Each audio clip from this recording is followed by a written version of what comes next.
Dios les bendiga, hermanos. En esta tarde vamos a empezar este nuevo culto que Dios nos permite transmitir por vía internet.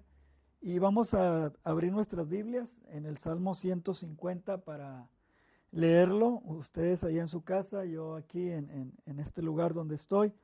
Salmo 150 del 1 al 6 dice así: Alabad a Dios en su santuario, alabadle en la magnificencia de su firmamento, alabadle por sus proezas, alabadle conforme a la muchedumbre de su grandeza, alabadle a son de bocina, alabadle con salterio y arpa, alabadle con pandero y danza, alabadle con cuerdas y flautas, alabadle con címbalos resonantes, alabadle con címbalos de júbilo. Todo lo que respira, alabe a Jehová. Aleluya. Vamos a orar para así dejar el tiempo a los cantos para la adoración al Señor. Padre, en esta hora te damos gracias porque nos das la vida, la salud, las fuerzas y nos permites una vez más adorarte. Y queremos hacerlo, como dice tu palabra, en espíritu y en verdad, Señor. Gracias porque tú nos has dejado conocerte y queremos a través de estos cantos expresarte nuestra gratitud, nuestro amor. Queremos hacerlo con conocimiento de lo que tú eres ese Dios grande, digno, Señor, de ser alabado, de ser exaltado, pero también sabemos que eres ese Dios que has hecho proezas, has obrado nuestra salvación, has obrado nuestra vida eterna, has obrado nuestro perdón, y por eso, Señor, queremos adorarte, Señor. Nosotros aquí desde este lugar, los hermanos que van a estar viendo y que están viendo el culto en sus hogares, pedimos que tú dirijas nuestros corazones, inclinas nuestras emociones y nuestras voluntades hacia ti, Señor, para adorarte como tú te lo mereces, en el nombre del Señor Jesucristo. Así pasamos al tiempo de adoración en estos momentos. La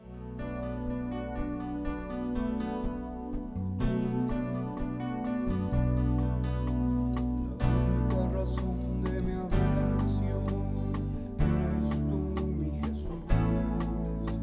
El único motivo para vivir eres tú, mi Señor. Mi única verdad está en ti, eres mi luz y mi salvación. Mi único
a tomar el tiempo para lo que es la predicación de la palabra de Dios. Y les voy a invitar a abrir sus Biblias en el segundo libro de los Reyes, capítulo 5. Y he tomado esta historia de Naamán, aquel hombre sirio que estaba leproso, y el profeta Eliseo para hablar de un tema que yo le he puesto una gran cosa. Una gran cosa. Y voy a tomar solamente el primer versículo del capítulo 5 y luego después el capítulo 5, versículo 13 para comenzar el sermón. Dice así, segundo libro de los Reyes, capítulo 5, versículo 1. Naamán, general del ejército del rey de Siria, era varón grande delante de su señor y lo tenía en alta estima, porque por medio de él había dado Jehová salvación a Siria. Era este hombre valeroso en extremo, pero leproso.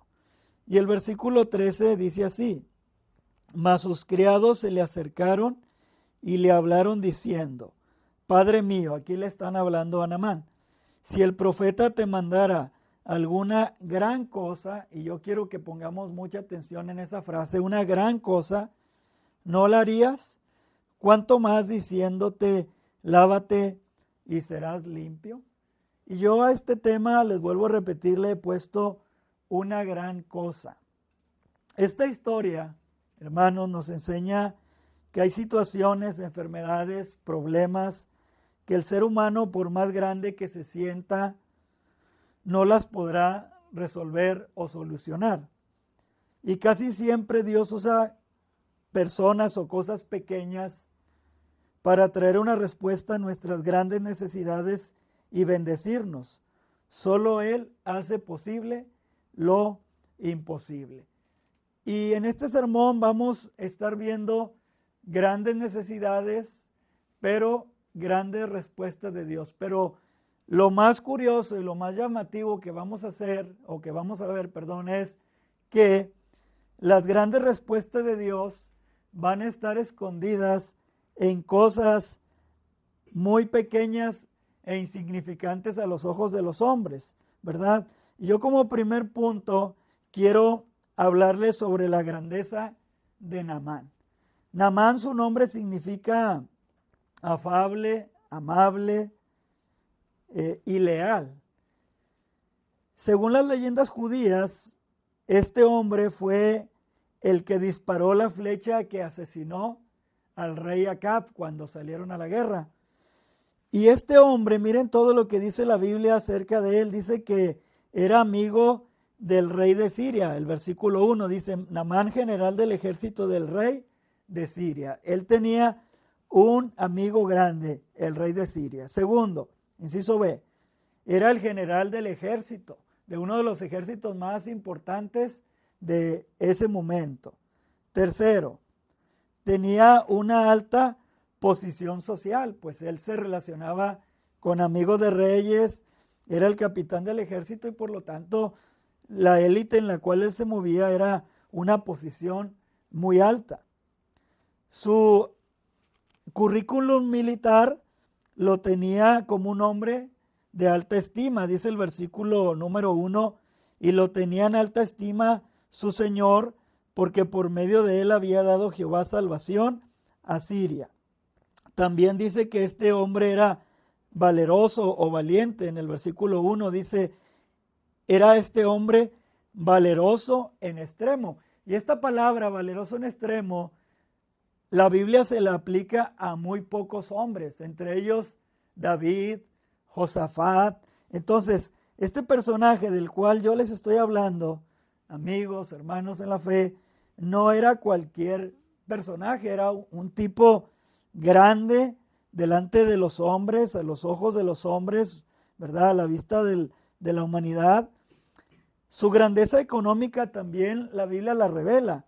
En el versículo 5 dice que cuando él fue a ver al profeta Eliseo, dice que le dijo al rey de Siria, anda, ve, yo enviaré cartas al rey de Israel. Salió pues él llevando consigo 10 talentos de plata y 6,000 piezas de oro y 10 mudas de vestidos.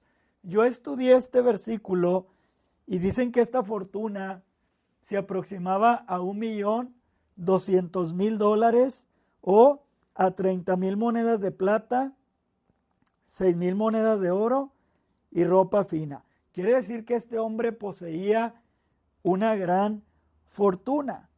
Él estaba acostumbrado a mucha ostentación, a mucha pompa, porque el versículo 11 dice que Naamán se fue enojado, diciendo: he aquí yo decía para mí, Eliseo saldrá luego, y estando en pie invocará el nombre de Jehová su Dios, y alzará su mano, y tocará el lugar, y sanará la lepra.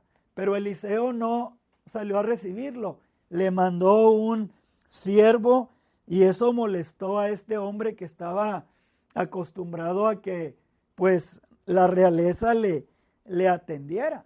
Él estaba acostumbrado a la ostentación, ¿verdad? Él tenía también una visión altanera. El versículo 12 dice: Habana y Farfá, ríos de Damasco, ¿no son mejores que todas las aguas de Israel? Si me lavara en ellos, ¿no seré limpio? Y se volvió y se fue enojado. Entonces, esta era la condición de este hombre. Era un gran hombre, pero este hombre tenía una gran ruina también, porque la Biblia dice al final del versículo 1, pero leproso. Aunque era un gran hombre, tenía una enfermedad que toda su grandeza, todo su poder, toda su riqueza, todos sus títulos, todos sus grandes amigos no podían solucionar. Esa enfermedad era una enfermedad terrible porque era repugnante y humillante. No tenía cura. Y quiero darles una nota que encontré en un libro de estudio acerca de la lepra. Dice que la lepra antigua iniciaba como manchas pequeñas y rojas sobre la piel. Antes de que pasara mucho tiempo, las manchas crecían y comenzaban a volverse blancas con una especie de apariencia brillante o escamosa. Muy pronto las manchas se propagaban por todo el cuerpo y miren lo que empezaba a suceder. El cabello comenzaba a caerse, primero de la cabeza y después incluso de las cejas. Imagínense, este hombre tan brillante que estaba acostumbrado a presentarse delante de gente muy importante, pues le empiezan a suceder estas cosas. Se le cae el cabello de la cabeza, de las cejas. Dice después que conforme las cosas empeoraban, las uñas de las manos y de los pies se aflojaban acerca de la lepra o por la lepra. Después dice que empezaban a podrirse y a romperse y a caerse pedazo por pedazo. Dice que también luego las uniones de los dedos, de las manos y de los pies les pasaba lo mismo. Comenzaban a romperse y a caerse pedazo por pedazo. Esta era una enfermedad terrible. Por eso el punto número 2 es que este hombre tenía una gran ruina. Era una enfermedad temida en los tiempos de la Biblia. Sigue diciendo esta nota que encontré que las encías de los leprosos comenzaban a encogerse y ya no podían sostener los dientes. O sea, empezaban a quedarse chimuelos, así que cada uno de ellos, cada diente se iba perdiendo. Imagínense un hombre tan poderoso, tan rico, tan valiente, tan estimado, pero tenía un gran problema que nadie podía solucionar. ¿Sí? Sigue diciendo la nota. La lepra sigue carcomiendo su rostro hasta que literalmente la nariz, el paladar e incluso los ojos se pudren y la víctima se consume hasta la muerte. Y este iba a ser el final que le esperaba a este gran hombre llamado Naamán, general del ejército de Siria, ¿verdad? Y él, le vuelvo a repetir, tenía una grandeza, un poder, una riqueza, títulos, grandes amigos, pero no podían solucionar su grande ruina. La lepra, según la Biblia, representa la ruina del pecado, hermanos y amigos, y debemos de pensar en eso. Nadie nos puede ayudar a salir de ella. Nosotros necesitamos, igual que Naamán, a alguien que nos ayude en ese aspecto de nuestra vida. Y tal vez físicamente el pecado no nos consuma como la lepra, pero espiritualmente sí nos hace ese mismo efecto. Nos va destruyendo poco a poco. El mismo rey de Israel, cuando el rey de Siria le manda la carta para que reciba a su general, sabía que era algo imposible de sanar. Les voy a leer el versículo 7. Dice, luego que el rey de Israel leyó las cartas, rasgó sus vestidos y dijo, ¿soy yo Dios que mate y dé vida para que éste envíe a mí que sane a un hombre de su lepra? Considerad ahora y ved cómo busca ocasión contra mí. El mismo rey entendió que lo que el rey de Siria le pedía era algo imposible. Pero el tercer punto se llama la gran obra de Dios. Y aquí aparece un hombre llamado Eliseo. En el en el versículo 8, dice que cuando Eliseo, el varón de Dios, oyó que el rey de Israel había rasgado sus vestidos, envió a decir al rey, ¿por qué has rasgado tus vestidos?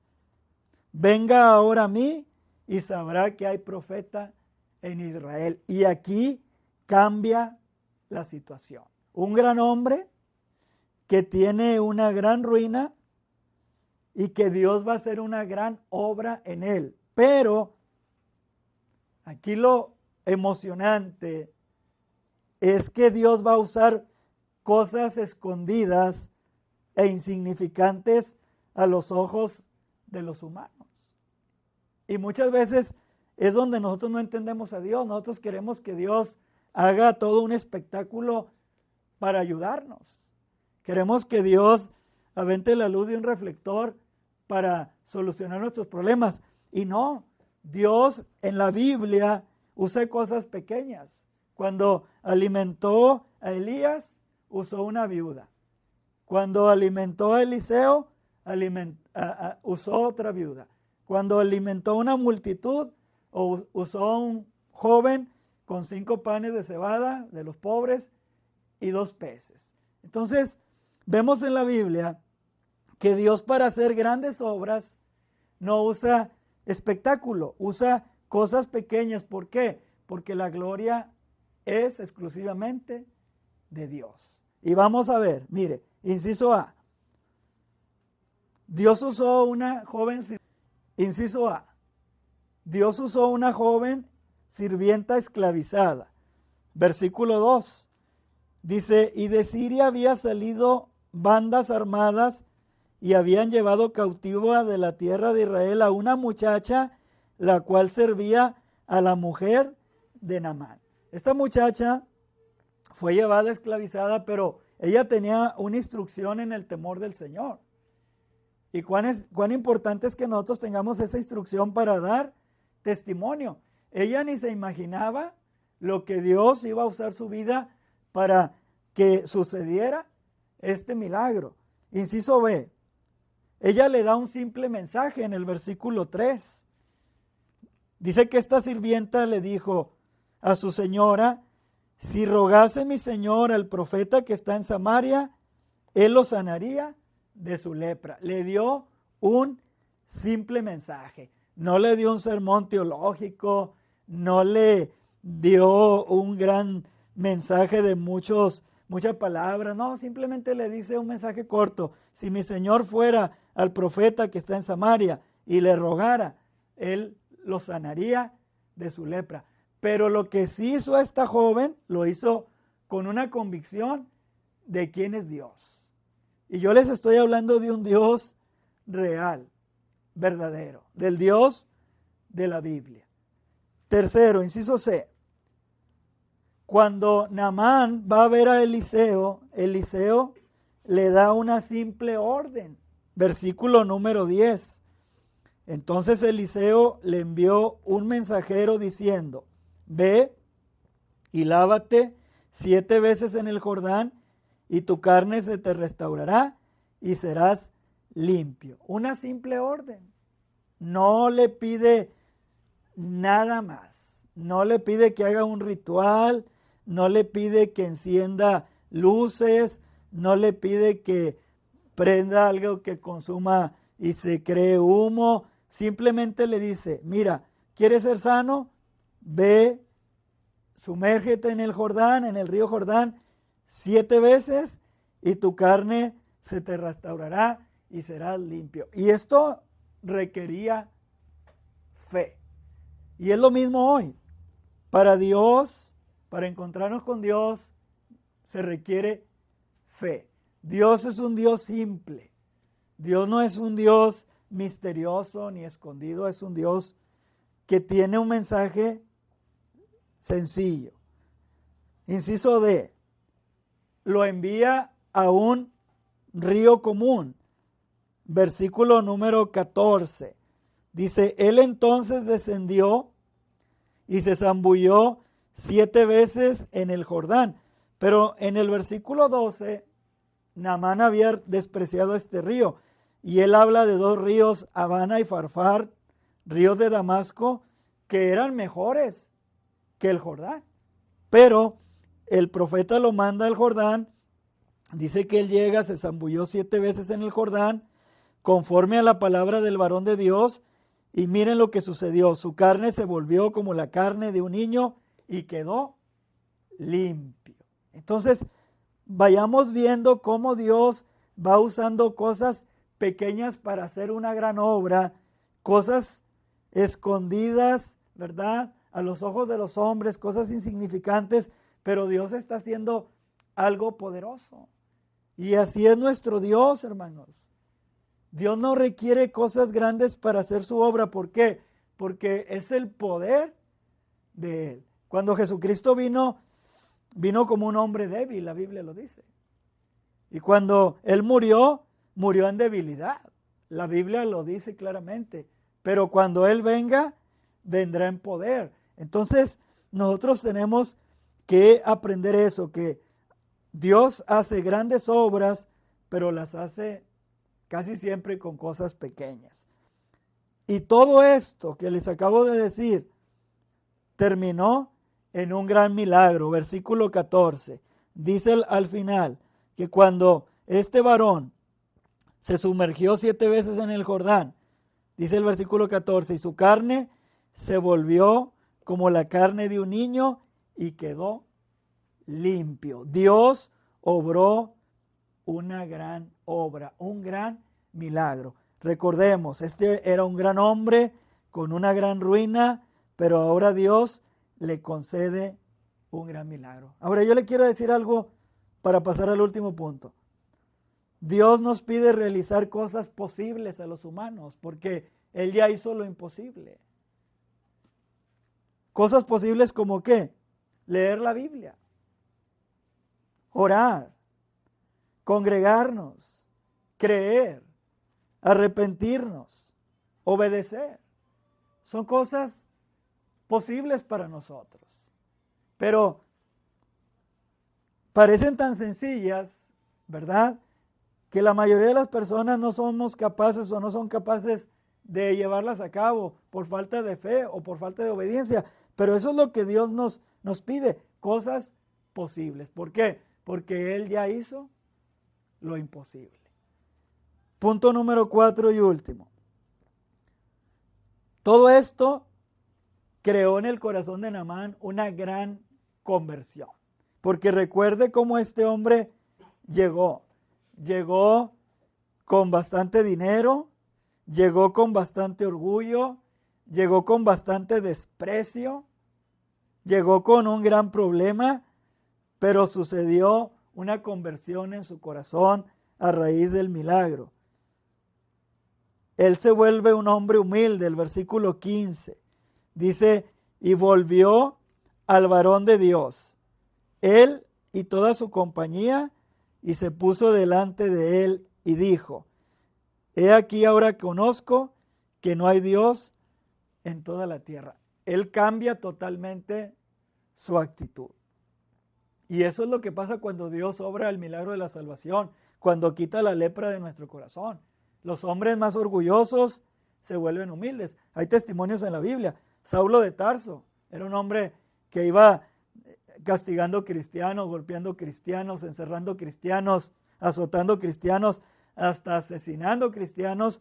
Pero cuando él tiene un encuentro con el Señor Jesucristo en camino a Damasco, ¿qué pasa? Ese león se volvió un cordero obediente. ¿Por qué? Porque cuando Cristo quita la lepra, ¿verdad?, de nuestro corazón, el pecado, el hombre se vuelve humilde. El hombre se vuelve obediente al Señor. ¿Qué más sucedió? Él hace un reconocimiento al único Dios verdadero.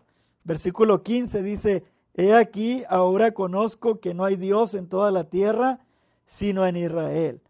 Te ruego que recibas algún presente de tu siervo. Él hace un reconocimiento de que el Dios de Eliseo fue el Dios que lo había sanado. Es por eso que Dios usó cosas pequeñas, para que no hubiera ninguna, que él no tuviera ninguna excusa de que Dios había hecho la obra en su cuerpo y en su corazón. Y él reconoce esto. Si usted lee toda la historia, todo el capítulo 27, él tenía un Dios.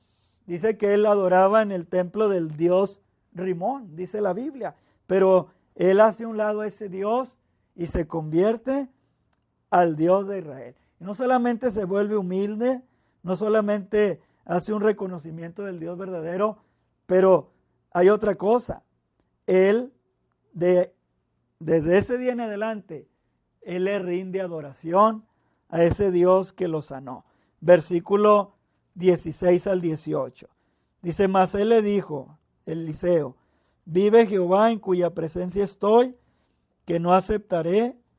Y le instaba que aceptara alguna cosa, pero él no quiso. Entonces Naamán dijo: te ruego pues, de esta tierra no se dará a su siervo la carga de un par de mulas, porque de aquí en adelante tu siervo no sacrificará holocausto, ni ofrecerá sacrificio a otros dioses, sino a Jehová. En esto perdone Jehová tu siervo, que cuando mi señor el rey entre en el templo de Rimón para adorar en él, y se apoyare sobre mi brazo, si yo también me inclinare en el templo de Rimón, cuando se haga tal, Jehová perdone en esto a tu siervo. Él de allí en adelante se convierte en un adorador del Dios verdadero. ¿Por qué? Porque Dios había hecho una gran cosa en su corazón, un gran milagro, ¿sí? Y le vuelvo a repetir, la salvación es obra de Dios, nadie se la puede dar, nadie. Solamente Jesucristo salva, solamente su Espíritu Santo transforma, solamente su palabra tiene poder para cambiarnos. Él solamente nos pide a nosotros que hagamos cosas pequeñas. Termino. La gran cosa, ¿verdad? Porque yo le puse este sermón. La gran cosa. ¿Cuál es la gran cosa? La gran cosa que Dios le ofrece al hombre es la salvación de su alma. Y esa gran cosa nadie la puede hacer porque Cristo ya la realizó en la cruz. Solo debemos obedecer las cosas sencillas que Dios nos pide y Él obrará lo imposible. ¿Qué tenemos que hacer nosotros para que la lepra espiritual desaparezca de nuestra vida, de nuestra alma y ser nuevas criaturas? Fíjese lo que tenemos que hacer. Sumergirnos en la sangre de Cristo, así como Naamán se sumergió en el Jordán. ¿Sí? Despreciada por muchos la sangre de Cristo.